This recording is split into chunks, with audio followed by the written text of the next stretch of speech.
ഈശോയുടെ തിരുഹൃദയ തിരുനാളിന് തൊട്ടുപിന്നാലെ വരുന്ന ശനിയാഴ്ച കത്തോലിക്ക സഭ പരിശുദ്ധ കന്യകാമറിയത്തിന്റെ വിമലഹൃദയ തിരുനാൾ ആഘോഷിക്കുമ്പോൾ ഈ പുണ്യദിനത്തിൽ കത്തോലിക്കർക്കിടയിൽ അധികം ആർക്കും അറിയപ്പെടാതെ എന്നാൽ അനേകം വിശ്വാസികൾക്ക് അത്ഭുതകരമായ രോഗശാന്തിയും മാനസാന്തരവും സമ്മാനിച്ച പച്ച ഉത്തിരീയത്തിന് ഏറെ പ്രാധാന്യമുണ്ട്. ഫ്രാൻസിലെ daughters of charity of saint Vincent Paul സന്യാസിനി സമൂഹത്തിലെ സിസ്റ്റർ ജസ്റ്റിൻ ബിസ്ക്യൂ ബുരുവിന് പരിശുദ്ധ അമ്മ നൽകിയ ദർശനത്തിലൂടെയാണ് പച്ച ഉത്തിരീയം ലോകത്തിന് ലഭിക്കുന്നത്.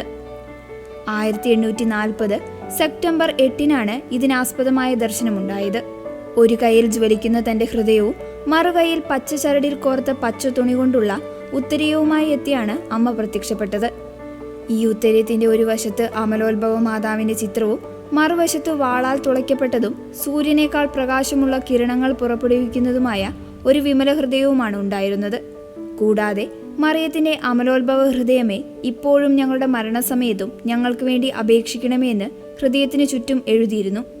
ആത്മാക്കളുടെ മാനസാന്തരത്തിനായുള്ള ഒരു വലിയ ആയുധമായി ഈ ഉത്തരീയം ലോകമെമ്പാടും പ്രചരിക്കണമെന്ന് പരിശുദ്ധ അമ്മ സിസ്റ്ററിനോട് ആവശ്യപ്പെട്ടു. പിന്നീട് 1863 1870 പയസ് 9 മാർപ്പാപ്പ ഈ ഭക്തിക്ക് ഔദ്യോഗിക അംഗീകാരം നൽകി.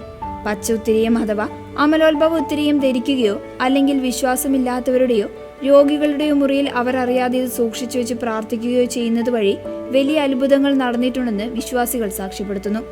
ജാക്ലിൻ ബെർഗ്പൈൽ തന്റെ അനുഭവം പങ്കുവയ്ക്കുന്നത് ഇങ്ങനെയാണ്. കടുത്ത ആരോഗ്യ പ്രശ്നങ്ങളാൽ മരണത്തോട് മല്ലിട്ട അവരുടെ മുത്തശ്ശിയുടെ ബെഡിന്റെ അടിയിൽ അമ്മ ഈ ഉത്തരീയം കൊണ്ടുപോയി വെച്ചു. അത്ഭുതമെന്ന് പറയട്ടെ, മണിക്കൂറുകൾക്കകം മുത്തശ്ശിയുടെ ആരോഗ്യം മെച്ചപ്പെടുകയും അവർ പൂർണ്ണ സൗഖ്യം പ്രാപിക്കുകയും ചെയ്തു. ഫാദർ റോബർട്ട് എ മാക്ഡൊണാൾഡിന്റെ സാക്ഷ്യം ഏറെ പ്രശസ്തമാണ്. മുൻപ് പെൻസിലിൻ മരുന്നുകൾ കണ്ടുപിടിക്കുന്നതിന് മുൻപുള്ള കാലത്ത് കടുത്ത ന്യൂമോണിയ ബാധിച്ച് രക്തസ്രാവത്തോടെ അദ്ദേഹം ആശുപത്രിയിലായി. അപ്പോൾ അവിടെയുണ്ടായിരുന്ന ഒരു സിസ്റ്റർ അദ്ദേഹത്തിന് ഈ ഉത്തരീയം നൽകി. ആ സിസ്റ്റർ മുൻപ് ക്യാൻസർ ബാധിച്ച് ഡോക്ടർമാർ കൈവിട്ട നിലയിൽ നിന്നും ഈ പച്ച ഉത്തരീയത്തോടുള്ള ഭക്തിയിലൂടെ പൂർണ്ണ രോഗശാന്തി നേടിയ വ്യക്തിയായിരുന്നു. ഫാദർ ഈ ഉത്തരീയം കഴുത്തിലിട്ടതോടെ അദ്ദേഹത്തിന്റെ രക്തസ്രാവം ഉടനടി നിൽക്കുകയും എക്സ്റേ പരിശോധനയിൽ ശ്വാസകോശത്തിലെ മുറിവുകൾ പൂർണ്ണമായും ഉണങ്ങിയതായി കണ്ടെത്തുകയും ചെയ്തു.